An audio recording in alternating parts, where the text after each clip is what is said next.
The following documentary is based on real events and may contain graphic details. Viewer discretion is advised. All information presented is factual to the best of our knowledge, with no intention to sensationalize or speculate. Hello?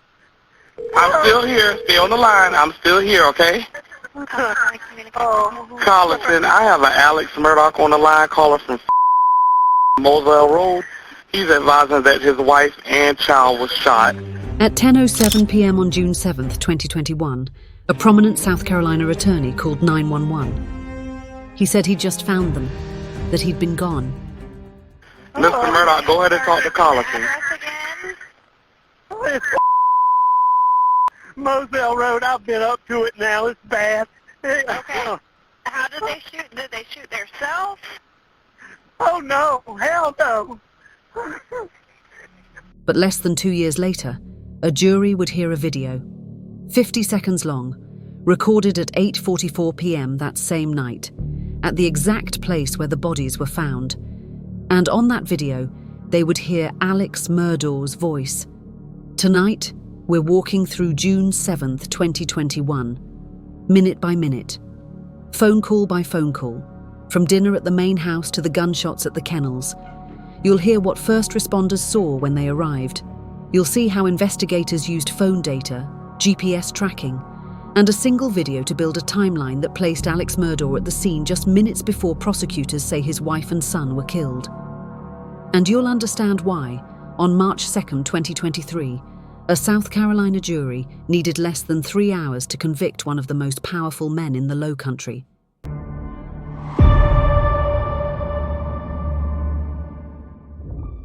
If you've been following the Murdaugh murders and want to see the full timeline, case details, and shocking connections that never made it into the news, grab your free copy of the Murdaugh Files, a complete companion ebook that breaks down every major twist, every trial moment, and every hidden truth behind the downfall of South Carolina's most powerful family. Download it free. The link's in the description or pinned comment. Moselle. Nearly 1,800 acres of hunting land in Colleton County, South Carolina. It wasn't just property. For the Murdaughs, it was legacy. A place where they hunted, raised dogs, and controlled their world away from the courtroom. On paper, June 7th, 2021 was supposed to be routine. Maggie Murdaugh, 52 years old. Friends described her as warm, devoted to her sons, the one who held the family together. But in the weeks before her death, she had quietly spoken to a divorce attorney. She was asking questions. Paul Murdaugh, 22, the youngest son. He loved the outdoors, loved his friends. But he was also under indictment. In February 2019, he was allegedly driving a boat drunk when it crashed, killing 19-year-old Mallory Beach. That case had brought public fury and a civil lawsuit that threatened the family's money and reputation. And Alex, the attorney, the fixer, the son of a legal dynasty that had run the local prosecutor's office for nearly a century. He knew how the system worked because his family built it. But by June 2021, pressure was coming from every direction. Alex's father, Randolph Murdaugh III, was gravely ill in the hospital. The family was emotionally exhausted. Paul's boat crash case was still pending. Depositions were scheduled. Questions about who owned the boat, who was responsible, who would pay. All of it was closing in. And behind the scenes, Alex's law firm was starting to notice something. Missing money, unexplained gaps in client accounts, questions that prosecutors would later argue were about to explode into the open. That evening, according to testimony, Alex asked Maggie to come to Moselle. She was hesitant. She told a friend Alex sounded fishy, that he wanted her to meet him so they could visit his dying father together. But she went anyway. According to cell phone and GPS data presented at trial, Alex arrived at Moselle at 6:42 p.m. Paul arrived a few minutes later at 7:04 p.m. Maggie was still driving back from a pedicure appointment near Charleston. She was on the phone with her sister, Marion Proctor. Testimony revealed that Marion encouraged Maggie to go to Moselle that night. On the stand, through tears, she agreed. she had told her sister to go. Around 8:15 p.m., the three of them had dinner together at the main house. Autopsies later showed similar stomach contents in Maggie and Paul. After dinner, Paul's phone data shows movement toward the kennels. Paul was taking care of a friend's dog that night, a chocolate lab named Cash. His friend, Rogan Gibson, had called him earlier because he was worried about the dog's tail. At 8:44 p.m, Paul recorded a video, just under a minute long. He was trying to get footage of Cash's tail to send to Rogan. The video shows Paul trying to corral the dog. You can hear him talking. And in the background, two other voices. One is Maggie. The other, multiple witnesses would later testify, is Alex. Remember that, because for months Alex Murdaugh would tell investigators he was never at the kennels that night. If you're following this case, if you want to understand how investigators piece together what happened in the minutes between that video and the 911 call, you need to stay with this series. We're not speculating. We're not filling in gaps. Every detail you're hearing comes from court testimony, phone records, and evidence presented to a jury. Hit subscribe so you don't miss what comes next. Because the timeline we're about to walk through is the timeline that convicted Alex Murdaugh. The video Paul recorded at the kennels lasted 58 seconds, from 8:44:49 p.m. to 8:45:47 p.m. Paul read his last text message at 8:48:59 p.m. 36 seconds later, another text came in. He never read it. Maggie's phone showed she last read a text at 8:49 p.m., 28 seconds after Paul's final activity. Minutes later, around 8:50 p.m, prosecutors say Maggie and Paul were shot to death. Both phones stayed locked, silent, until investigators found them the next day. Dr. Ellen Reamer, the forensic pathologist who conducted the autopsies, testified that Paul was shot twice with a shotgun. The first shot hit him in the chest. The second, fired as he moved toward the doorway of the feed room, struck his head and was instantly fatal.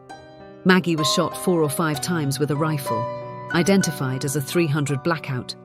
Investigators said she was shot outside the kennels, near the doghouse, while Paul's body was found inside the feed room. 2 different guns, both victims shot multiple times. Neither weapon was ever recovered. According to phone data, Maggie's phone changed orientation, from portrait to landscape, multiple times starting at 8:53 p.m. But it wasn't unlocked.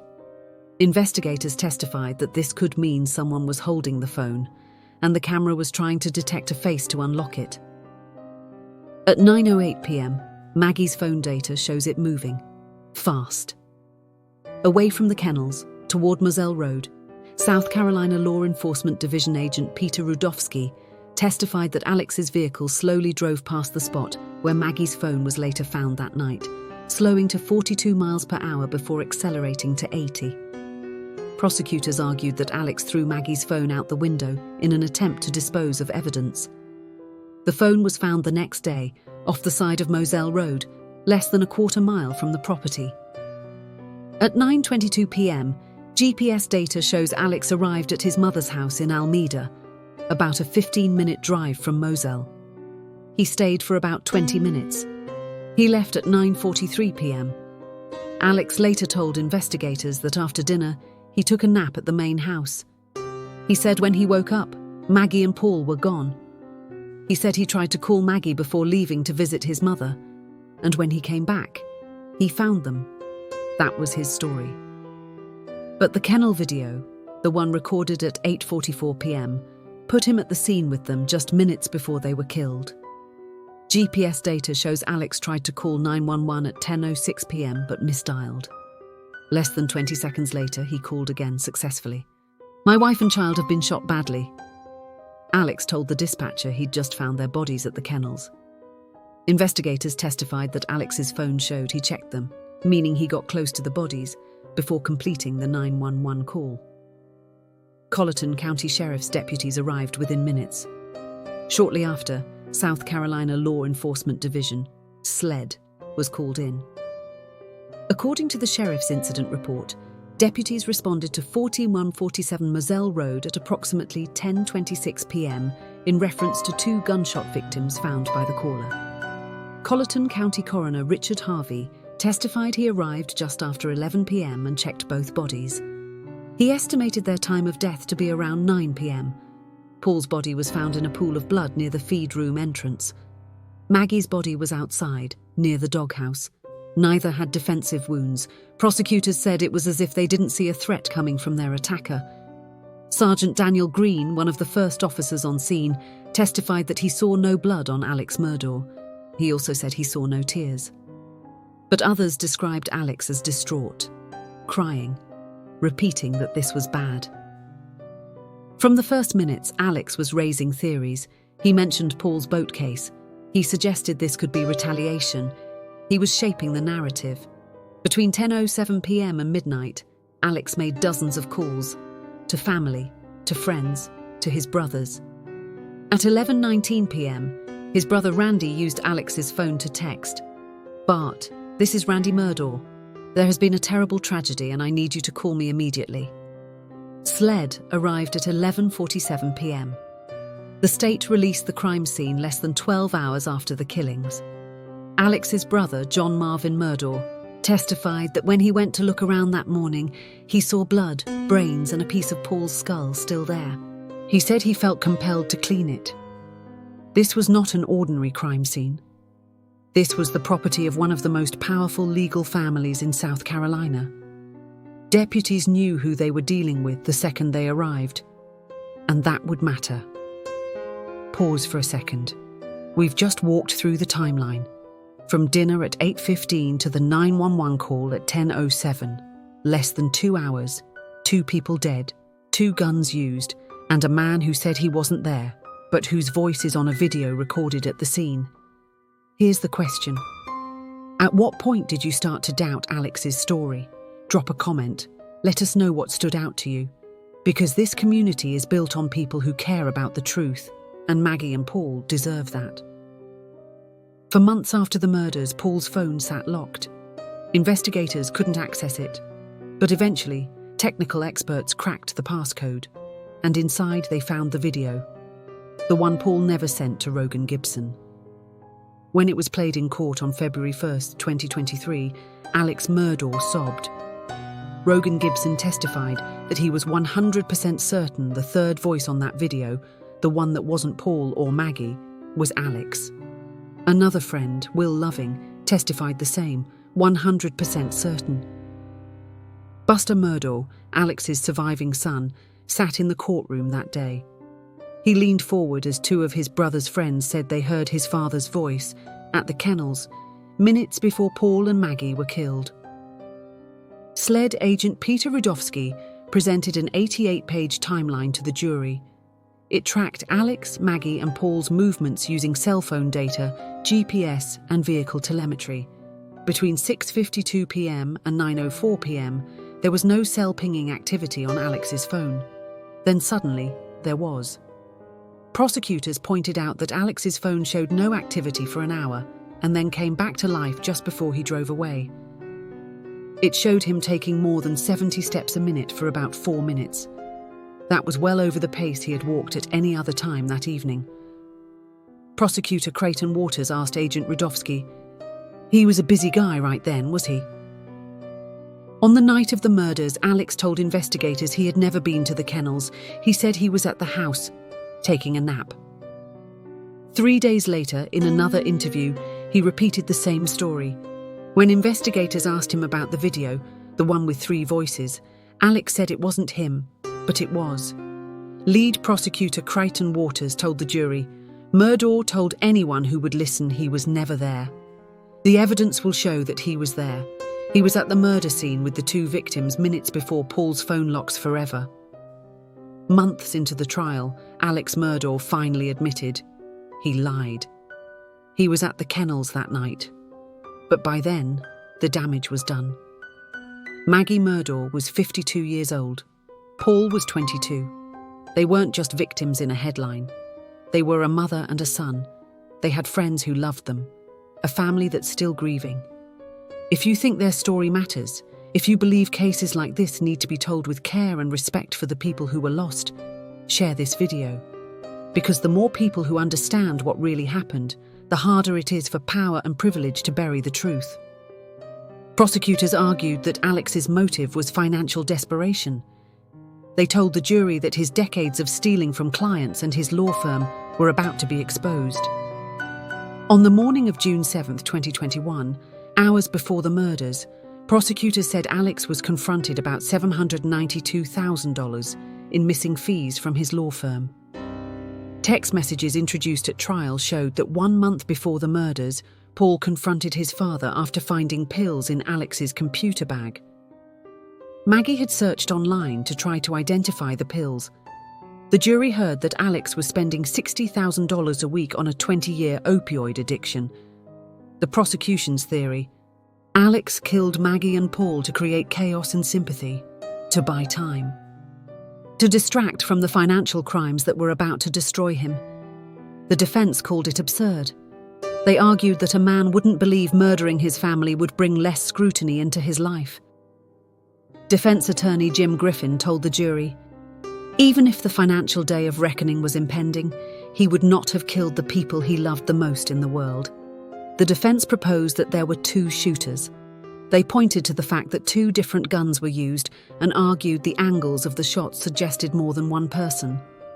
Forensic expert Kenny Kinsey testified that the second shot to Paul's head was fired from above, at close range, so close that blood and tissue would have sprayed back onto the shooter. He said carrying 2 long guns would have been cumbersome. The defense asked, why would Alex use 2 weapons when one rifle could have had a 20 to 30 round magazine? Defense attorney Jim Griffin also argued that SLED focused solely on Alex from the beginning and conducted a poor investigation. He said they never took DNA samples from Maggie and Paul's clothing. Griffin told the jury, how could he have butchered Maggie and Paul without leaving a trace of evidence within a matter of minutes? The jury would have to decide. Alex Murdaugh's trial began on January 25, 2023, at the Colleton County Courthouse in Walterboro, South Carolina.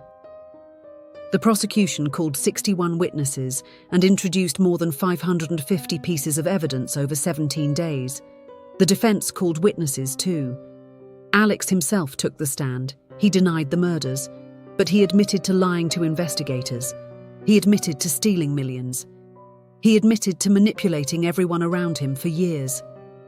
On March 2, 2023, after closing arguments, the jury began deliberations at 3:50 p.m.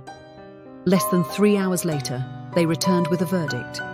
Guilty on 2 counts of murder. Guilty on 2 counts of possession of a weapon during the commission of a violent crime. Alex Murdaugh showed little emotion as the verdict was read. The next morning, Judge Clifton Newman sentenced him to 2 consecutive life sentences without the possibility of parole. Here's what we know, from public records, from sworn testimony, from a jury's verdict. Maggie Murdaugh and Paul Murdaugh were shot to death on June 7, 2021, near the dog kennels at Moselle. Their husband and father called 911 at 10:07 p.m. and said he just found them. A video recorded at 8:44 p.m. captured his voice at the scene with them. Less than 2 years later, he was convicted. That's not speculation. That's the record. But this case didn't happen in a vacuum. The murders were just the beginning. If you want to understand what led to that night and what happened after, you need to stay with this series. Subscribe now, because in episode 3 we're covering the unraveling, the roadside shooting Alex staged, the millions he stole, and the empire that finally collapsed under the weight of its own lies. Next time on the Murdaugh murders. 3 months after the killings, Alex Murdaugh calls 911 again. This time he says someone shot him in the head on the side of the road. But investigators say he paid a man to do it, for insurance money, for his surviving son. And while he's staging his own murder, his law firm discovers he's been stealing for over a decade. The Murdaugh murders. How Alex Murdaugh stole $12 million and lost everything. Don't miss it.